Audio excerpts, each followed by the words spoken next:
Hi, welcome back to the channel. Here at another race I did when I was a kid, the Good Friday track meeting. When I was a kid it was at Herne Hill, which is an outdoor track.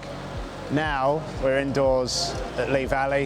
The big differences are there's no pursuit, it's just bunch races. I think it's UCI now and I don't know if it was back then. And well, there used to be £1,000 up for the final race and there no longer is. And it's not gone up with inflation, it's gone down with just how everything is at the moment. So either way, we're here to have fun and get stuck in. I haven't ridden in a bunch.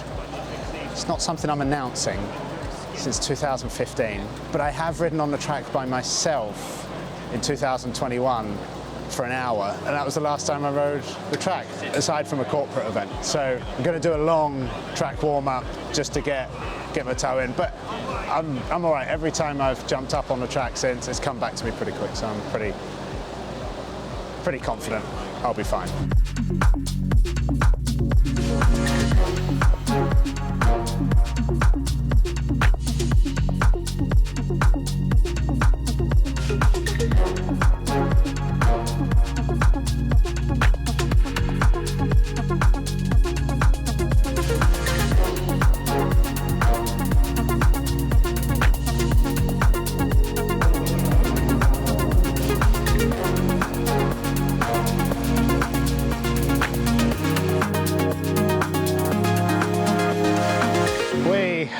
Are pinning numbers to a NoPinz number pocket. And this is not NoPinz's fault. I'm going to say it's not even the UCI's fault, actually. You see this a lot with like rules. The UCI will allow some stuff, and then all it takes is someone to like basically take the piss with it, and then it's a blanket ban. So with the number pockets, it was all good up until some like dark mesh pockets were being made by like other brands. And to be fair, I remember seeing them in the bunch. I was like, you can't see that number. And then it was like, okay, well, we're gonna have to ban it until we can find a solution, which is obviously, it's a shame for NoPinz because I feel like this has been done right, but it is what it is. It is what it is, and here we are, pinning a number. I'm just a man, just a cyclist, pinning a number to a number pocket.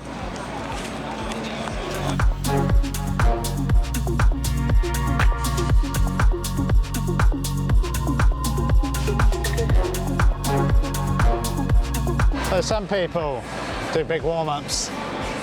I'm more of a Thomas de Gent. Yeah, I rode around the track for a bit, and I think that's me done for the day in terms of warm-ups. So, but luckily, I have these. You might have seen these earlier in the year. They serve two real good purposes. One is warm-up leggings for keeping your legs warm. And the other is if there's ever a chance I want to do a quick streaking escapade, these come off super fast. I've got a half-decent history on the track. I raced here, not here so much, but raced on the track as a youth, as a junior, as an under-23, all with British cycling. Got bronze medal at Junior World Championships, gold medal at Junior European Championships, team pursuit, individual pursuit. I got an eighth or sixth at Europeans and a 12th at Worlds. I do wonder sometimes if I kind of committed harder to the track and not gone down the road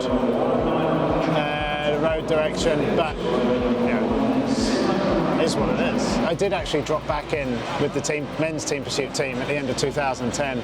My big issue was not being able to get off the start line. I was fine for any team pursuit stuff that was flying, like rolling in, but not so much when it was standing start, just getting the gear rolling. But apparently that's the easiest thing to train. So Jason Creeley said, as a monster of a sprinter. So yeah, I like the track. It's good fun. It's good fun. I'll be doing this winter track league here. Yeah, I'm going to try and convince them to let me film some stuff. Stay on the track. I've got these to stay warm in between sessions. It is pretty warm in here anyway. It's probably unnecessary on a day like today, but got them anyway.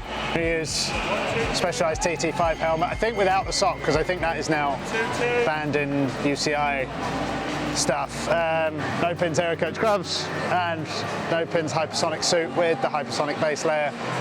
Pick this because it's the fastest. And on my feet, hypersonic aero socks and the Specialized, I still don't know the name for them, the lace-up shoes that Specialized made.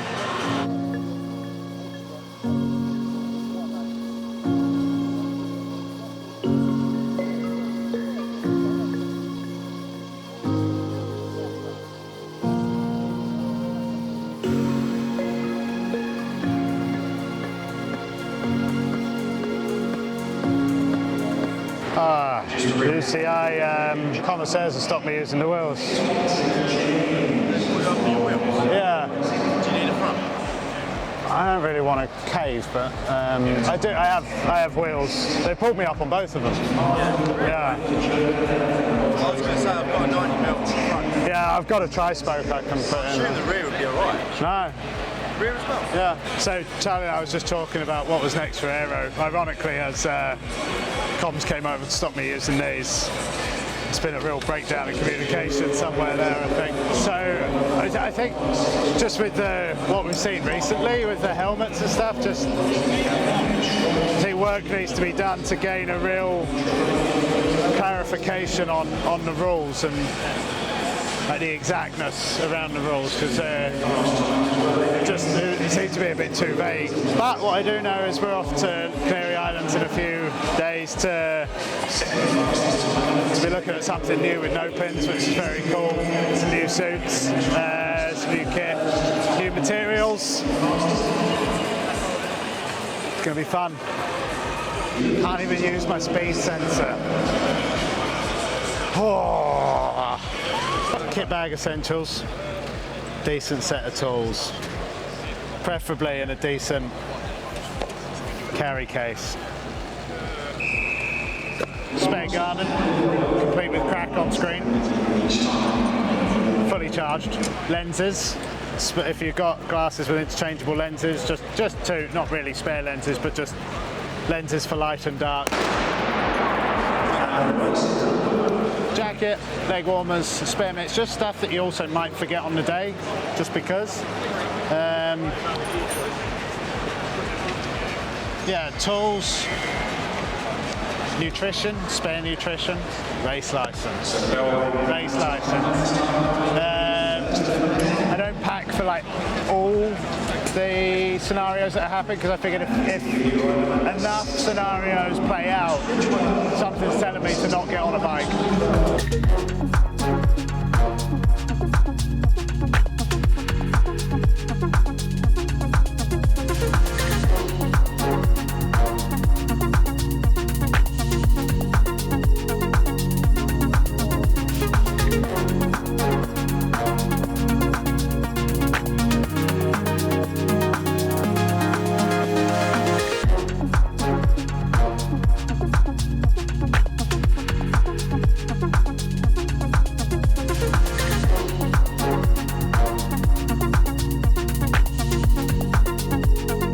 Race down. That was more of a shock than I thought it was going to be. Then I couldn't like wind it up on the gear, like the track, yeah, that track speed thing. I couldn't just like accelerate and it not really hurt. They just a bigger gearing as well. It's like 111 inches, which is 58.14, which is 3 inches less than I did for the hour record, and that was at 92 RPM. 250 meters, I might gear down for the elimination, see what that feels like. I feel like 111 might be a bit too big, but such a far cry. We were team pursuing, I think, on 96. Revving at 126 RPM. We were told, like, that's the gear, that's the cadence. And I was like, I don't think it is. Remember,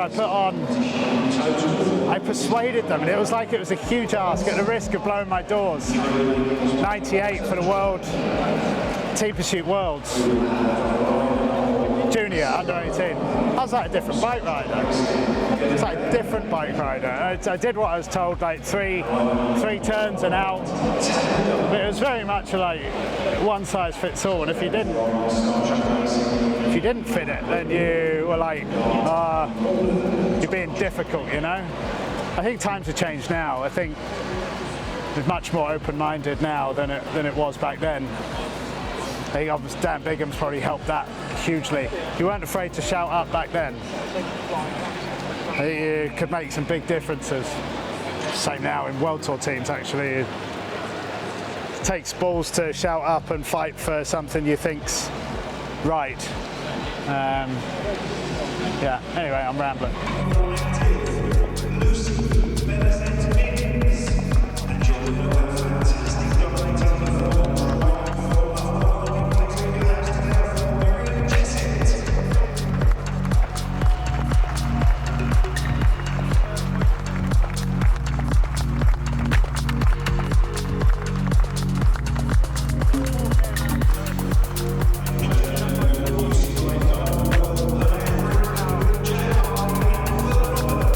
So we're one race down. I've also geared down from 111 to 104, and yeah, that was I'm not going to lie, that was a real shock to the system. I've had some time to process it, and I feel I'm not ready to give up on this track just yet, although I did feel like it after about 6 laps of that race. So I've got, smaller gear. Now we've got an elimination race next, which I'm a bit nervous because it's quite a bit more tactical, that, rather than just everyone trying to kick the crap out of each other. It's more strategic, trying basically to not be last for the whole thing. Well, not even the whole thing, just at the finish line. I'm going to put my helmet on so I can look around this time rather than a straight line helmet. Yeah, marginal gains, maximal losses, isn't it?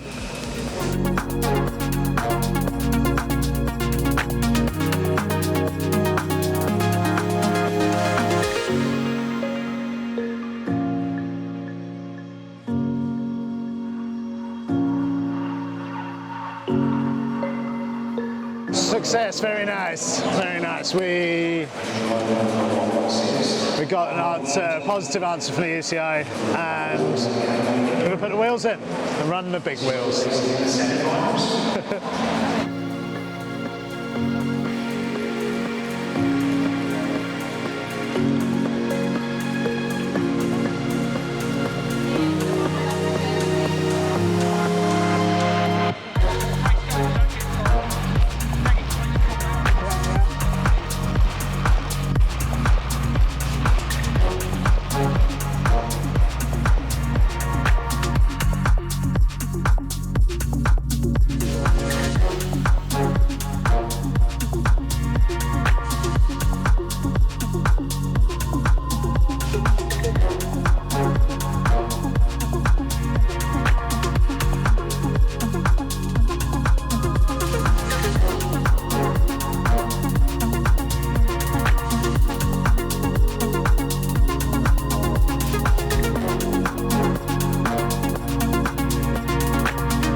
Track marble kit. It's all based on my friend's jumper who's in the stands. He had a sunflower jumper and we all ride track together at Herne Hill.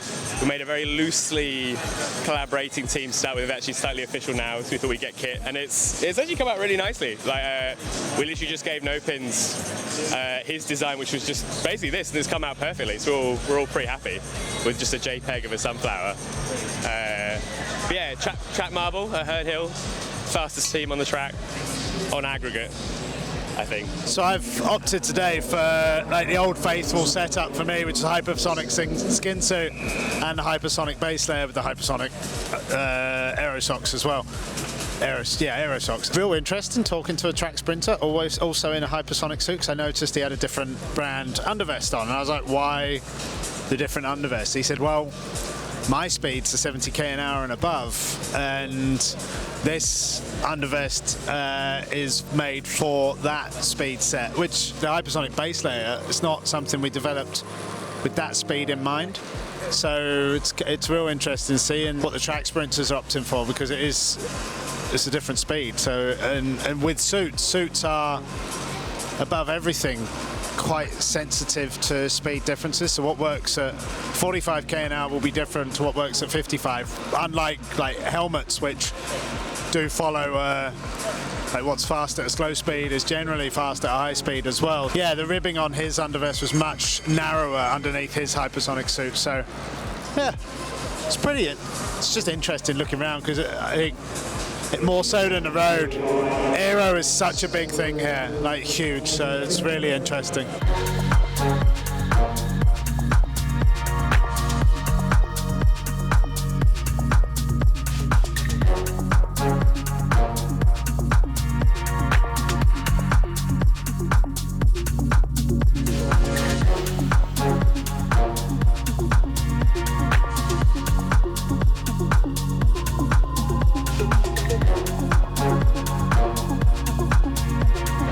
The results sheet and the schedule sheet. I don't know if there's order to it, but it's all here. We've got a bit of a wait now to the final points race. The one that used to be £1,000 for the win, and now it is not. But I don't think, like my trajectory at the moment, I was 7th in the first race, 6th in the second race. So I'm probably going to finish 5th in the points race. I am, now that I'm on the wheels, I'm putting that down to my increase in position and nothing more. The elimination, that was interesting, because I felt very out of depth for the first 3 laps, and then I just dived down the inside into the sort of the jostling rather than the trying to go over the topping, and then got stuck in, and it all came back pretty quick. So I was pretty confident, and the wheels handled fine. There's like nothing noticeable about the wheels, if you know what I mean. There's nothing noticeable at all. They handled like the tri-spoken disc that I was on for the first race, so I am confident that they're fine. Look at this, 7th, 1 lap ahead, and then the elimination results are here. Sick.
So it's the day after Lee Valley. I just want to like close out my day with this video. I think what Full Gas are doing is phenomenal. Just putting events on, again, just trying to provide solutions. They put on good events in a good venue, and that's, you know, I think it's a really good thing that the Full Gas company, Tony Gibbs, doing. And, you know, people turn up. It was nice. It was a good day yesterday. It was a long day, and I was worried that, you know, my family came with 2 kids, and I was like, how was it? Because it was a long day, and they were like, no, we enjoyed it. So clearly it's entertaining. It's quite funny with the music, especially for the elimination music. All in all, it was a very good day. My family enjoyed it, which is the important thing. I had a shock to the system, which was the track has changed. It has changed for the better. I mean, if people think aero on the road has taken a big step, it is a bigger step on the track. Like, the positions that these riders are tucking themselves into is phenomenal, and the work that must go in to making that manageable with the G-forces on the track. Like the speed, the gearing, the equipment, I love it. People have found such big gains and everyone understands, like, you know, trying to go fast, and I'm here for it. Anyway, thanks for watching.